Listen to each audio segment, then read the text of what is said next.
Welcome back to the deep dive. We're here to take your sources, peel them back, and get to the core of what you really need to know. And today, we're tackling a big one.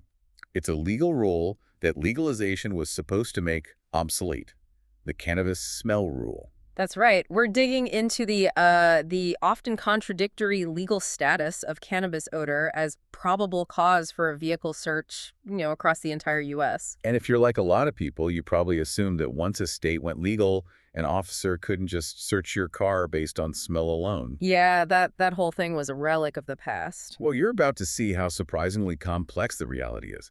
The sources we've looked at show that assumption is, well, it's just plain wrong. Legalization did not get rid of the odor rule nationwide. Not even close. Today, the scent of cannabis can either protect your privacy or immediately expose you to a search. And it depends entirely on which side of a state line you happen to be on. So to make sense of this legal maze, we basically mapped the whole country, sorting all 50 states into 3 key categories. And these categories really define your rights on the road. The first one is, let's say, the old school approach. Category 1. Smell equals search. Simple as that.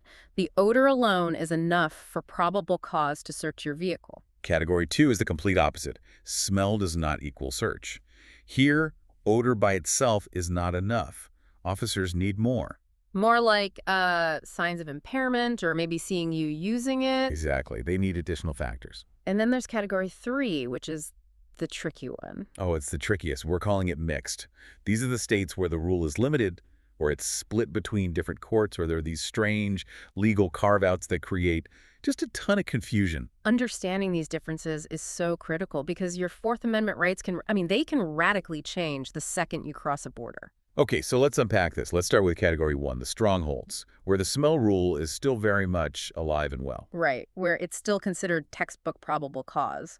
If you look at the states where adult use cannabis is, just not even on the table, or it's strictly medical, the old case law is just incredibly powerful. It's inertia. It is. The scent of cannabis from a car is still classic probable cause because at its core, the substance is still considered contraband. And the source map we have is crystal clear on this. We're talking about states like Idaho, Kansas, Wyoming. Alabama, Georgia, South Carolina, Wisconsin, in all those places, the status quo is holding firm. And Idaho's a really good example of this, isn't it? It's a perfect example. Their case law literally calls the odor of marijuana from a vehicle textbook probable cause to search. Wow, so it's just open and shut. Open and shut. It's the only justification an officer needs. Now, a lot of people think, okay, but what if my state has a medical program? You'd assume that changes things, right? That's a common misconception, but the data shows it's just not true in many places. So even with patient protections, the rule can stick around. Absolutely. We see this in a whole bunch of medical-only states. Think Arkansas, Iowa, Louisiana, Mississippi, North Dakota, Oklahoma. The list goes on. So why is that? How can they justify that? Well, if the underlying law still treats marijuana as generally illegal, it gives officers an opening. In Mississippi, for example, their courts have said, look, the odor is still accepted probable cause. Because even if you're a patient, you could be doing something illegal. Precisely. The officer might smell something that could be legal, but they're empowered to search for signs of something that isn't like possessing more than your patient limit, or, of course, driving while impaired. And this is where we get to a truly surprising outlier. Alaska, which was one of the first states to go fully recreational. You'd think they would be in category 2, but they're not. And the reason is that their state high court just never issued a big ruling to overturn the old precedent. So it just stayed on the books. It did. The source material notes that case law and practice there still treat marijuana odor as, and I'm quoting here, strong probable cause, especially combined with any other suspicious factor. That's just a wild example of how legalization is only the first step. It takes, specific and probably painful court battles or legislative action to undo decades of police procedure. It really does. It shows you that just making the substance legal isn't enough. You need explicit language in the law that protects a driver from a search based only on that now legal scent. Okay, so that's a pretty clear picture of category 1, where the default is search. Let's flip it now and talk about the states that have made a clean break, our category 2 modernizers. Right. In these states, you finally see the legal system catching up with legalization. And the core legal thinking is, well, it's pretty simple, actually. It seems logical. It is. Since an adult can lawfully have some cannabis, the mere smell of that legal substance can't by itself mean you're doing something criminal. Okay, that makes sense. So which states really show this transition working? Well, California and Colorado are the pioneers here. After they legalized, their courts basically said, look, odor alone isn't going to cut it anymore. So the smell becomes just one factor, not the whole case. Exactly, just one piece of the puzzle. And this is a trend we're seeing other states pick up pretty quickly. Like, take Michigan. Yeah, what happened there? In 2025, the Michigan Supreme Court made a huge decisive ruling. They said, point blank, that marijuana odor alone no longer constitutes probable cause for a warrantless search of a car. End of story. And sometimes it's the legislature's getting ahead of it, right? Yes, which is even better.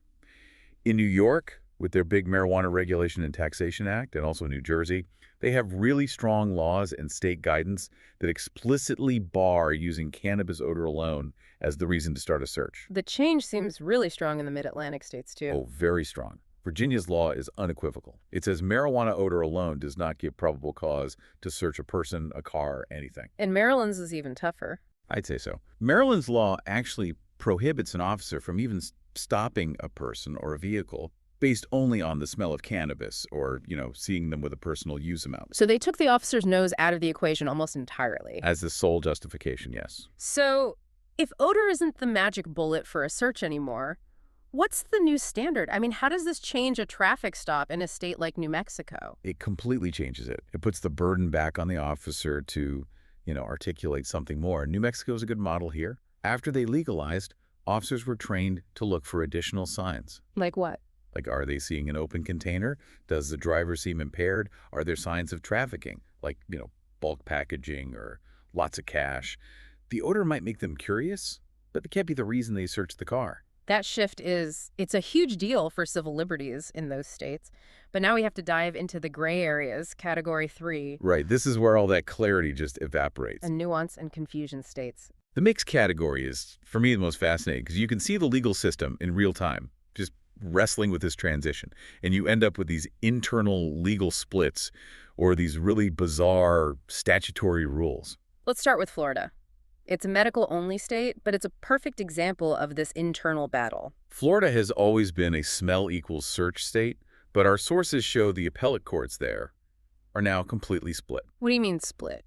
Well, some judicial districts now require odor plus facts to justify a search. They recognize, that the person might be a medical patient, but other districts are still following the old plain smell cases. So depending on what county you're stopped in, you have different rights. That's exactly right. And until the Florida Supreme Court steps in to resolve it, that's the reality for drivers there. It's chaos. That's just unacceptable confusion. Okay, let's look at a different kind of complexity. This storage violation rule, Illinois is the big example here. Yes, Illinois. It's a recreational state, and their Supreme Court has said that the smell of burnt cannabis alone is not enough for a car search. Okay, that sounds like a win. A clear rule. It seems like it. But the devil's in the details. The law has a very specific rule about storage. Okay. What's a rule? State law requires cannabis in a vehicle to be in a sealed, odor-proof container. Odor-proof. Odor-proof. So if an officer smells raw, unburnt cannabis, the logic is that you must be violating the storage law. Not the possession law, the storage law. And that violation, the improper storage, that becomes the new probable cause for a search. You got it. The noticeable odor is treated as evidence of a different crime, and that crime opens the door to a full vehicle search. So this isn't even about whether the weed is legal. It's about the bag it's in. If I buy a sealed product, but the dispensary's bag isn't like perfectly odor-proof, I could get my car tossed. Precisely. It turns the officer's nose into an enforcement tool for, regulatory compliance, not for actual criminal possession. And then we have what you call the hemp hurdle. This is affecting states that legalized hemp, but not marijuana. A huge issue. We see it in Arizona and Tennessee especially. Arizona's law says odor can't create reasonable suspicion, except for DUIs. But then older case law says it can support probable cause for illegal possession. It's a contradiction. It's hard to square that. And what about Tennessee? So the Tennessee Supreme Court dealt with this head-on in a case called State v. Green.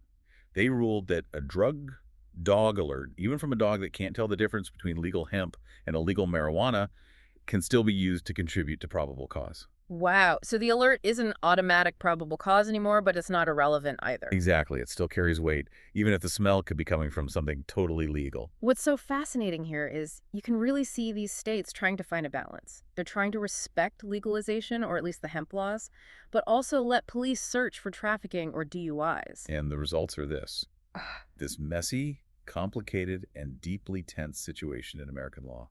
So if we bring this all back to the driver, what's the key takeaway here? Even in the good states, the Category 2 states, the smell isn't totally irrelevant, is it? Not at all. And that's critical for you to understand. In many of these places, Montana, Oregon, Washington, Minnesota, the odor is still a really important factor in what they call the totality of circumstances. It's just not the whole ball game anymore. Right. It's not the automatic solo reason for probable cause that it used to be. An officer now needs a combination of things. So they might say, okay, I smelled the cannabis, plus the driver was acting nervous, plus I saw ash on the center console, and that combination gets them over the line. That's the new standard. So what does this all mean for you when you're on the road?